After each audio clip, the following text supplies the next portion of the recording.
In 2011, the people of Libya overthrew their tyrannical dictator with the help of NATO intervention and created a democracy. A country that had never seen a democratic government in thousands of years finally got a democracy with help from NATO intervention. There's a lot to learn from this, a lot that went well and a lot that went wrong. So let's get into it. Libya was first granted independence from the British in 1951. We took it from the Italians, we took it from the Ottomans. Then later, after Libya's independence, it found major oil reserves in the country. Now, since Libya was a new country, it couldn't really mine oil that well, but the Westerners could. So the Western oil companies mined all the oil, and in exchange, they got a majority of the profit. And now there was a man in the military who was very mad about this, Gaddafi. So he led a major coup against the corrupt monarchy to get rid of the Westerners and to install socialism. So he did. And one of his first actions was to gain the majority of the profits of Libyan oil. And he was the first country in the third world to do so. Since Gaddafi was a socialist, he promised to use his oil wealth to give free education, free healthcare, and free housing, since housing was a big problem in Libya. So everyone loved him. Well, wasn't so great. Anyways, let me talk about Gaddafi, the man. This guy was insane. His nickname was the Mad Dog of the Middle East for a good reason. He wore elaborate, insane, tribal, colorful outfits everywhere he went. Whenever he went to a different country, he would set up a giant tribal tent just to show he meant business or something. Gaddafi also funded multiple terrorist groups around the world, like the IRA, and even personally ordered the terrorist attack of a Pan Am flight. And like all good crazy dictators, he tried to make nuclear weapons. He asked China, he asked India, he asked Pakistan for nukes since they also had nukes, and they all declined and said, "No, Mr. Gaddafi, we will not give you nuclear weapons." So instead, he invaded his southern neighbor, Chad, for uranium, which was stopped by French forces. And for good measure, he also attacked Egypt. Not for uranium reasons, he just wanted to attack Egypt. He also believed Africa should be one contiguous dictatorship. It should be one big country under him, of course, to push against foreign forces. Now, since he was insane, no one wanted to work with him and nobody liked him, so he was basically forced to cozy up to the West. When 9/11 happened, even though he was a terrorist, he was basically forced to condemn it because George W. Bush had a habit of invading countries he didn't like, and the United Nations just placed sanctions on him, so his economy was going to ruins. Oil revenues were down. Everything relied on oil revenues, so his economy was in the dump. So he had to make as many friends as possible, so he cozied up to the West. UN lifted sanctions on him, and on the geopolitical side, Libya looked like it was going for a bright future. But it turns out, since Gaddafi was an insane dictator, his economy was horrible. Housing market, destroyed. Everyone didn't like him. And when a little thing called the Arab Spring happened, when countries in the Arab world started overthrowing their crazy dictators because they didn't like him, Libyans started getting ideas. They started saying, hey, we also have a crazy dictator that's destroying our economies. Let's overthrow him too. Some major Libyan protests started popping up all over the country. A Libyan opposition group based in London called for even more massive protests against the government.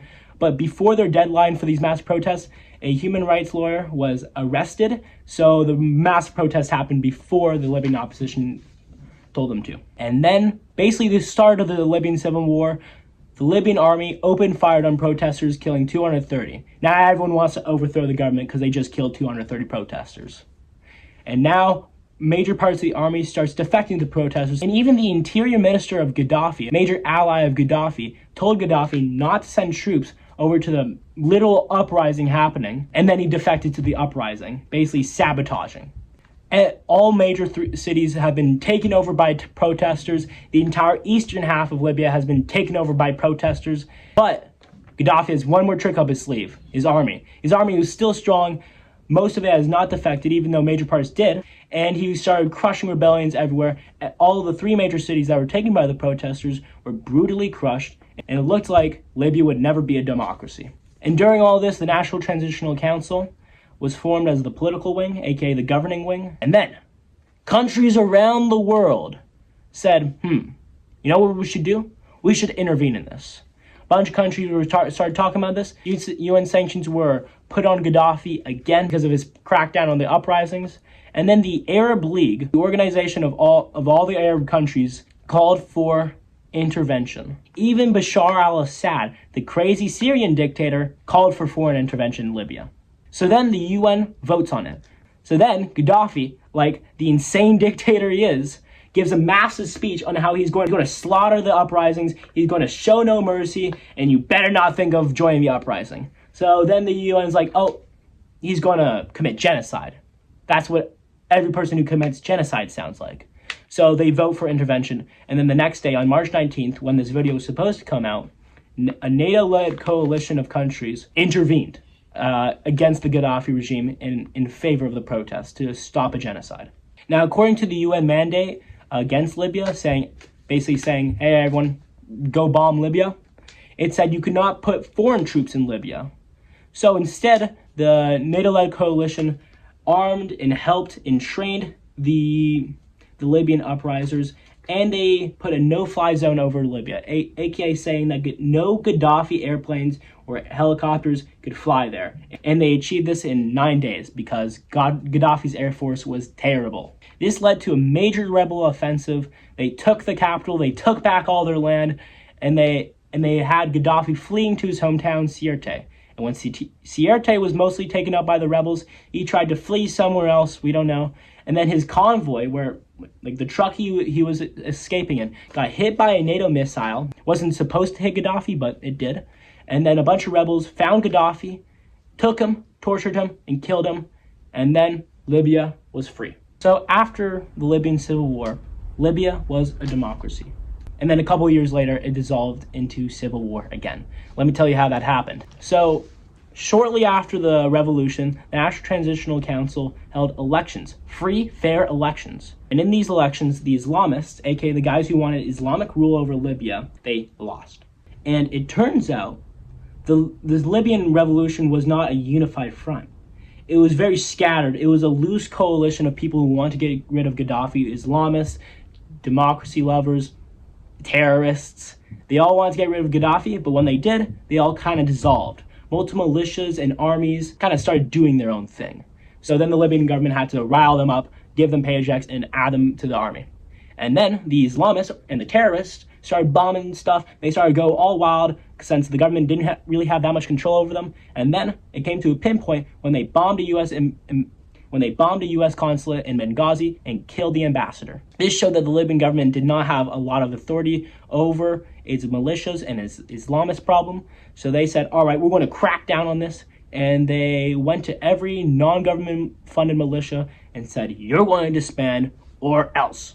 And then later, the government that was elected, called the GNC, which was supposed to make a constitution, then hold elections, then gave it to a parliament, said, all right, we can't hold elections this year when they were supposed to. We're going to hold it next year. Everyone wasn't really happy about this mass protest. And then this guy, remember his name, General Haftar. He was one of the major parts of the rebellion. He controlled an army called the National Libyan Army. Now, this wasn't the actual Libyan army. It was just a part of it. He said, this government is irresponsible. It has not held elections. You know what? I'm going to coup it. He told the Libyan people to rise up, overthrow their government with his help, and he will install a new government. Well, this didn't work because he had no planning. So everyone kind of said, haha, this guy. But it showed that there was discontent against the government in Libya. And then, just to stick it to them, General Haftar, who hated the Islamists, launched a major military operation called Operation Dignity against them, bombed them, pulled troops against them, and it was slightly successful. But he did this without permission from the government. And this, yet again, showed that the Libyan government did not have jurisdiction over its major parts of its army. And then, finally, the GNC, or the Libyan government, held elections. Now, it turns out, when you have no control over your government and you have not fixed the economy at all, no one likes you and no one has trust in you. So 18% of people voted in this election, while in the past election, 60% of people voted, showing that they had no trust in the government. And in this election, yet again, the Islamists completely were wiped out in a landslide, destroyed. And the Islamists were very angry about this. And then they overthrew the government. It's trying to install Islamist rule in Libya. And then General Haftar, the guy he's based in the east, by the way, he got all his guys and led an uprising. And then you got the Second Libyan Civil War. So there's a lot to learn from this. What I take away from this is that NATO and the UN should have done a lot more to stabilize Libya afterwards. After bombing Gaddafi to smithereens, they basically walked away, when they should have paid extra attention to what happened afterwards. The UN should have had insanely more powers in Libya. They should have cracked down on rogue militias. They should have cracked down on terrorism. The elections should have been supervised, and Libya opened up to the world with free trade agreements and joining NATO, hopefully. But they didn't do any of these because they didn't really care. And now Libya is in a devastating civil war with no hope for change.